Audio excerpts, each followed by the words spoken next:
En este video vamos a estar haciéndole el análisis al disco duro de la Xbox One para poder resolver si este es el problema de la ralentización de la consola. Así que ya saben que después de la intro, comenzamos.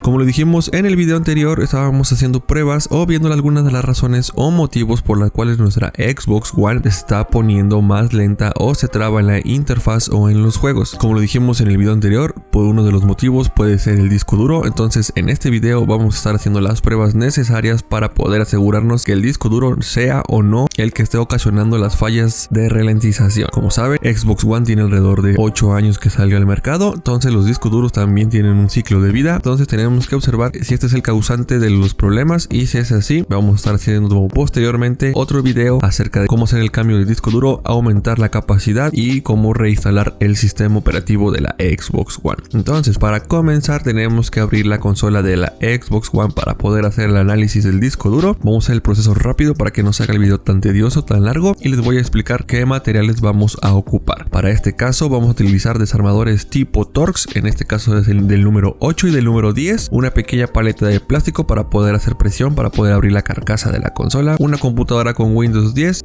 y también vamos a utilizar la carcasa de disco duro o un convertidor de disco duro de 2.5 a USB 3.0. Esto lo vamos a hacer para poder conectarlo a la computadora y realizar las pruebas del disco duro, y un software que vamos a ver más adelante cuál es, que nos va a dar todos los resultados del disco duro y en qué condiciones se encuentra. Entonces, para comenzar vamos a iniciar con el proceso de la apertura o del desmontaje de la consola. Bueno, una vez que tengamos las herramientas necesarias, lo primero que vamos a hacer es ubicarnos en la parte lateral de la consola, donde se encuentra uno de los puertos USB y el botón de sincronización de la consola. Ya ubicados en la parte lateral de la consola, lo que vamos a hacer es que con la pequeña paleta de plástico vamos a hacer presión hacia afuera en una de las esquinas para poder retirar la rejilla de la ventilación, así como se puede observar en el video. Retiramos la rejilla. Y una vez que ya hemos retirado de la rejilla, nos vamos a ubicar en la parte del botón de sincronización de la consola y vamos a retirar esta parte de plástico que se encuentra detrás del botón. Para eso vamos a jalar la pieza de adelante hacia atrás, como se puede observar en el video, y ya hemos retirado la parte de plástico de la consola. Ya que ya hemos realizado estos dos pasos, lo que sigue es ubicarnos en la parte posterior de la consola, donde se conecta la fuente de alimentación y el cable HDMI, entre otros puertos USB. Y lo que vamos a hacer es que con la pequeña paleta de plástico vamos a hacer presión en la unión de las dos partes de la carcasa. Recuerden que esto es una parte, la parte superior y la parte inferior son dos piezas separadas. Entonces, con la pequeña paleta de plástico vamos a hacer presión por toda la orilla hasta que se pueda desprender la parte superior de la cubierta. Es recomendable que utilicemos una paleta de plástico para no rayar y no afectar la carcasa. Ya hemos separado las dos piezas de la carcasa de la consola, y lo que vamos a hacer, vamos a abrir la tapa de la consola hasta que quede en 90 grados, así como se puede observar en el video.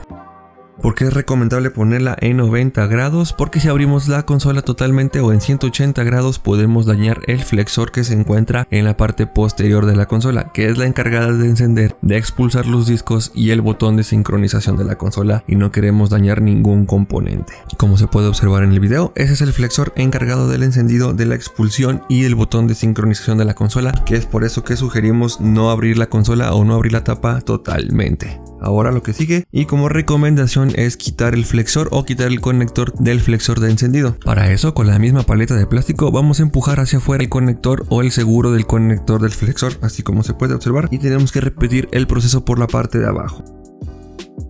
Ya que ya hemos abierto el seguro, vamos a quitar el conector empujando hacia afuera, y de esta manera ya hemos desconectado el flexor. Con el flexor ya desconectado podemos quitar sin ningún problema la cubierta de la consola, y ahora sí nos vamos a enfocar en la parte de arriba de la consola. Si podemos ver, en la parte de arriba de la consola hay algunos tornillos que están organizados por la letra C, como C1, C2, C3, C4, C5, y vamos a ir quitándolos con el destornillador con la punta Torx, así como el módulo de Wi-Fi, así como su cable y también la bocina encargada del encendido. Vamos a utilizar el Torx número 10 para poder quitar los tornillos organizados con C, C1, C2, y los vamos a ir quitando uno por uno. Una vez retirados los tornillos, toca quitar los tornillos del módulo de Wi-Fi de la consola. Vamos a desconectar el cable de la antena de Wi-Fi, así como el conector de la bocina. Toca retirar el módulo de Wi-Fi, para eso vamos a hacer un empuje hacia arriba y si se les hace un poco complicado se pueden apoyar de la paleta de plástico. Y también quitamos el cable de la antena de Wi-Fi y quitamos el tornillo que está por debajo del módulo de Wi-Fi para poder abrir la cubierta superior de la consola. Una vez quitado todos los tornillos, vamos a proceder a abrir la cubierta o la parte superior de la consola y tenemos que tener cuidado solamente en el conector del módulo de Wi-Fi. Vendría siendo este conector.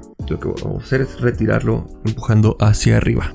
Y ahora sí ya podemos quitar la cubierta por completo. Nuestro enfoque principal va a ser retirar el disco duro de la consola. Para eso vamos a desconectar el cable SATA que viene conectado a la placa madre de la consola, así como el conector de alimentación del disco duro. Ya que ya hemos quitado los dos cables, lo que procede es vamos a levantar el disco duro normalmente, ya que no hay ningún tornillo que lo esté sujetando en este momento. La consola ya la podemos poner en otro lugar asegurada y nos vamos a enfocar ahora sí directamente al disco duro. Bueno, una vez que tengamos ya el disco duro extraído de la consola, lo que vamos a hacer es quitarle la cubierta donde ensambla en la consola. Para eso vamos a ubicarnos en la parte de atrás y vamos a retirar los 4 tornillos que indicamos en el video. Vamos a utilizar el desarmador tipo Torx y vamos a retirar los 4 tornillos.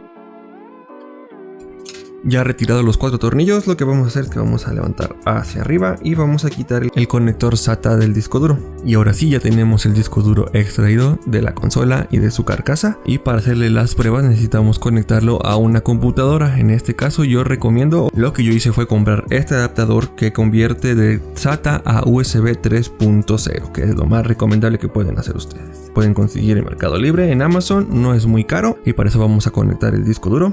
Listo, ya hemos conectado el disco duro a la carcasa con la entrada USB y vamos a conectarlo a la computadora y vamos a realizar las siguientes operaciones.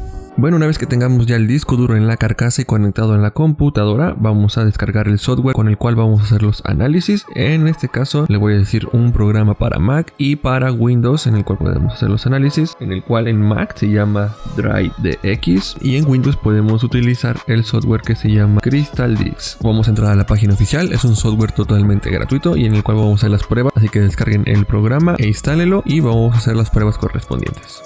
En este caso DriveDX tenemos 15 días para realizar una prueba gratuita, suficiente como para poder hacer el análisis de nuestro disco duro. Y ahora es aquí cuando toca conectar el disco duro. Es posible que nos aparezcan varias particiones al momento de conectar el disco duro. Aquí se recomienda no eliminar, no modificar, no formatear nada del disco duro para no dañar el sistema operativo en dado caso de que nuestro disco duro se encuentre en buen estado y volver a utilizarlo. Nos pide instalar los drivers para poder analizar discos duros externos vía USB. Vamos a ejecutar. Ya que haya terminado de instalar los drivers necesarios, vamos a darle en cerrar y ahora sí vamos a volver a conectar el disco duro a la computadora. Y al conectar el disco duro nos pone que encontró 0 problemas, que el rango de vida es bueno y aquí nos da algunos de los reportes y igual nos dice que el desempeño es promedio, el desempeño del disco duro es promedio y nos da algunos datos generales como el tamaño del disco duro, las horas que ha tenido en uso, que son 6 meses, 6 días, 6 horas o el equivalente a 4.475 horas. Nos da algunos otros datos con los cuales podemos analizar y en dado caso de que a ustedes les aparezca como malo o como alguna advertencia, ya es necesario tener que cambiar el disco duro. Esto lo podemos hacer en Mac con el programa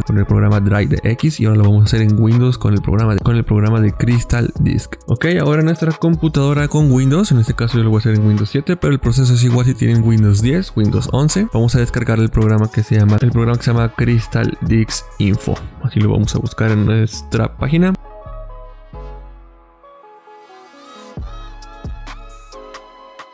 Vamos a instalar el programa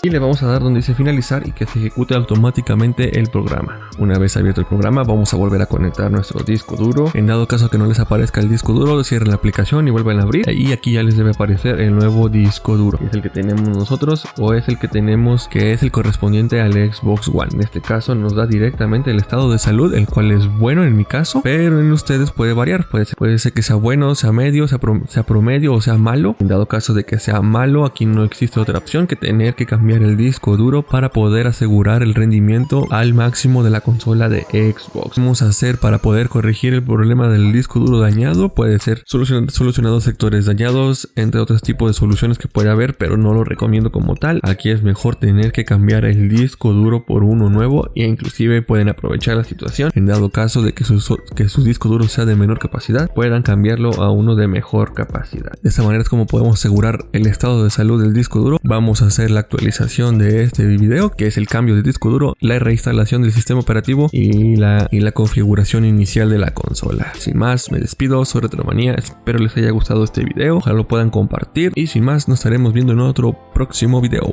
Bye.